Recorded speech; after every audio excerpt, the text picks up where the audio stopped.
ఉత్తరప్రదేశ్లోని ప్రయాగ్రాజ్లో జరిగిన మహాకుంభమేళా ముగిసింది.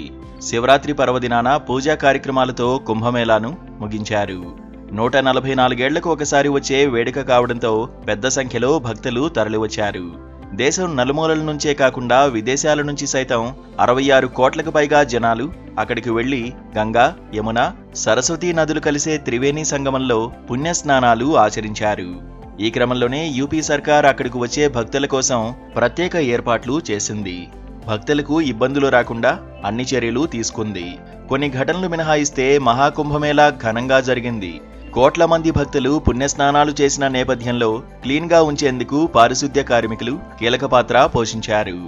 ఈ క్రమంలోనే 45 రోజుల పాటు అక్కడే ఉండి భక్తులకు సేవలు చేసిన కార్మికులను సీఎం యోగి ఆదిత్యనాథ్ కలిశారు. వారికి బోనస్ ప్రకటించారు.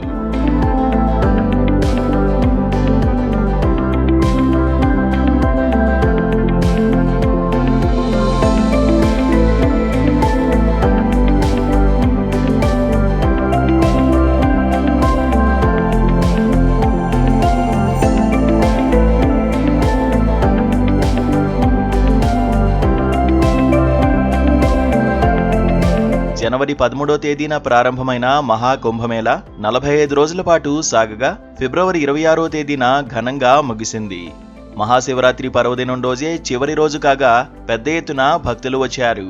మొత్తంగా ఈ సీజన్లో 66 కోట్లకు పైగా భక్తులు ప్రయాగ్రాజు వెళ్లి పుణ్యస్నానాలు ఆచరించారు.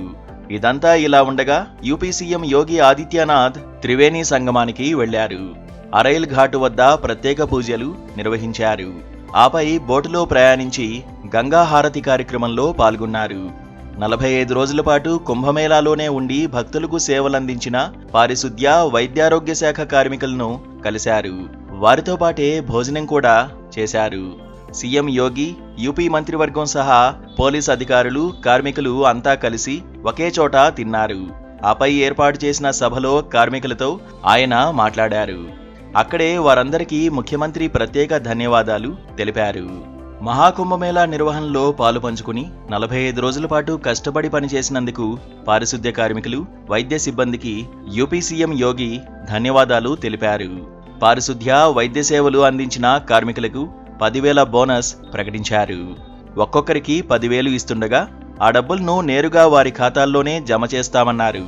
అంతేకాకుండా ఏప్రిల్ నెల నుంచి శానిటేషన్ వర్కర్లకు కనీస వేతనం 16,000 రూపాయలు అందే విధంగా చర్యలు చేపట్టనున్నట్లు చెప్పారు. దీంతో పాటు ఆయా కార్మికులందరికీ ఆయుష్మాన్ భారత్ ఆరోగ్య బీమా కల్పిస్తామని యూపీ సీఎం యోగి ఆదిత్యనాథ్ చెప్పారు. సీఎం ప్రకటనతో కార్మికులంతా తెగ సంబరపడిపోయారు. ఇన్ని రోజులు చాలా కష్టపడి పనిచేశామని, అందుకు ప్రతిఫలంగా 10,000 బోనస్ ఇవ్వడం తమకు చాలా సంతోషంగా ఉందన్నారు.